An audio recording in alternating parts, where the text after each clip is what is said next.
We have a duty, and the beauty in Kenya, and this is one of the things that makes me happy to be a Kenyan, is that Kenyans are always agitating. They are using the methods that are available. If it is the courts, they are going to courts. If it is agitation, if it is through forums such as this, we irritate leadership into action. And our duty is to irritate them, so that they know that they will not be at peace.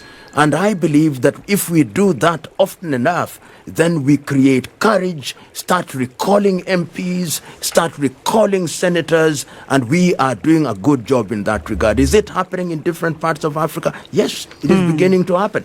So, I mean, you mentioned something in that, sorry, just as you... At the very beginning of this conversation, that when we look at the candidacy of Raila Odinga being put forth as the AUC chair, that what that would have done is that would have put him away from the Kenyan political scene, because we know what has been that previously he was a political thorn in the side to the administration in terms of pushing for certain agenda. The speculation is rife that now that he will not be in that position, that he would come back to Kenya and resume his duties as said political thorn in the side of the administration. We've seen the handshakes, we've seen the camaraderie between, the president and himself, putting some of his, broad-based, putting in some of his, his generals in positions. Do you see that this would have any kind of shift on the internal policy of politics? I pray and hope that Mr. Odinga will not listen to his immediate circle, that he does not get into Kenyan politics at 80. Let me repeat, at 80 years of age, it is his time now to reflect, to be on the speaking circuit. If he has a foundation, it is his time now to do what the late Sam Nujoma did. Went to the farm, and what Mandela did, went to the farm and said, "Don't call me unless I call you." When he does that, he will be respected. Let him write his final book. If he did that, but if he is persuaded by his political hangers-on, who will tell him we are going to be orphans, and who want to use his name to come to parliament, to go to Senate, or to be governors, he will be embarrassed. He will be embarrassed. Of course, his base constituency will always be with him. All right. But his value in the political mortgage market is thoroughly compromised. Of course, the president, given the nature of our ethnic politics, will want to tango with him. But this is the time for Kenya to re-examine. I was intimately involved in the process of constitution making. And one of the things that we did was to say that we wanted to create political parties which were of national character. Unfortunately, that has failed. Political parties still are ethnic outfits, and people move from political parties with ease. If you look at any one of the political players, each one of them has been in political parties or formations not less than 10 in the last 20 years. Mr. Odinga has been in nearly 12 political formations. Mr. Kalonzo has been in nearly 6. The president himself has been nearly in 7 or more. You cannot have that. Go to our neighbor and you see a political party, Chama cha Mapinduzi, or the opposition, Chama cha Demokrasia, or SCTR Mageuzi. Those are political parties. When will we change? When will we stop singing the ethnic thing? Look at the former deputy president of the Republic of Kenya, who was impeached and convicted. We never say that. He was convicted upon trial, though I didn't support the process that led to his impeachment. Right. In other parts of the world, he would not be running around talking. No. He would actually be very quiet, and he would be reflecting. But he is pontificating around the country and meeting people at his rural home. So we must introduce what I've called in a book, something I've called it in 2 books. One is sanitizing Kenyan politics, and one is a call for political hygiene.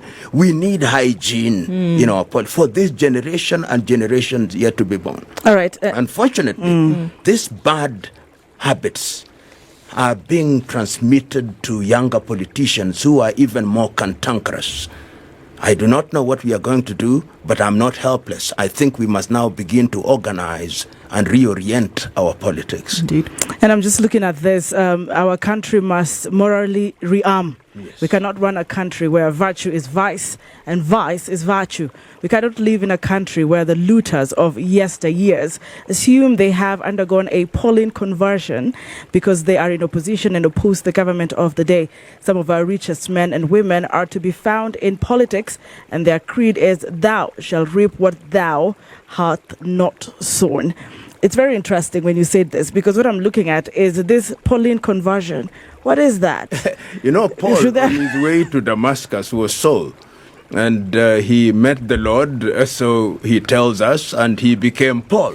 So you have these individuals, and many of them, I know them. I remember when I was the CEO of the Kenya Anti-Corruption Commission, and one of the reasons why they changed the law to abolish my office is because I wrote a letter to the then Speaker of the National Assembly, Mr. Marende, and I said, I want all the wealth declaration forms of all members of parliament and all civil servants. I never received any response. I wonder why. To date. To date, of course, nobody wants that. And the reality is that these individuals, somebody is a thief today and is known, and yet we appoint him into some office. Right. Somebody is a thief and we receive him in church and we accept his money. I am glad the Catholic Church is now rejecting that money.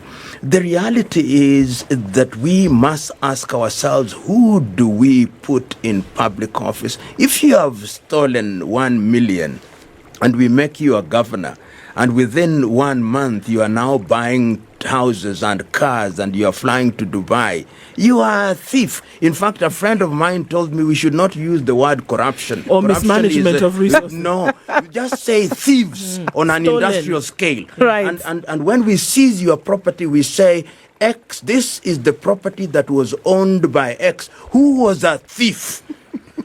So that we know for all times that you are a thief who has ensured that young Kenyans cannot go to school and we cannot have drugs in hospitals. When we do that, then this country will begin to move in the right direction. I was telling somebody, will say, the ESCC does nothing. I said, what do you expect the ESCC? If you are stealing in your backyard, is theft not a sin which is condemned by the Bible? Is it not condemned by the Quran and the Hindu Gita? Why don't you just obey your Christians to wait for ESCC, which has only 200 workers, to police you? So we must have moral rearmament as a people. Right. And to contextualize it to this debate, moral rearmament also means that we speak truth at all levels and that we are decent people. Once we have participated in processes and we have not gotten what we wanted through those processes, we must not allow words to destroy. So that even as much as I was praising Raila and the President Ruto, they may be speaking nicely, but why are they not telling their hangers-on to speak nicely? Indeed. Yeah.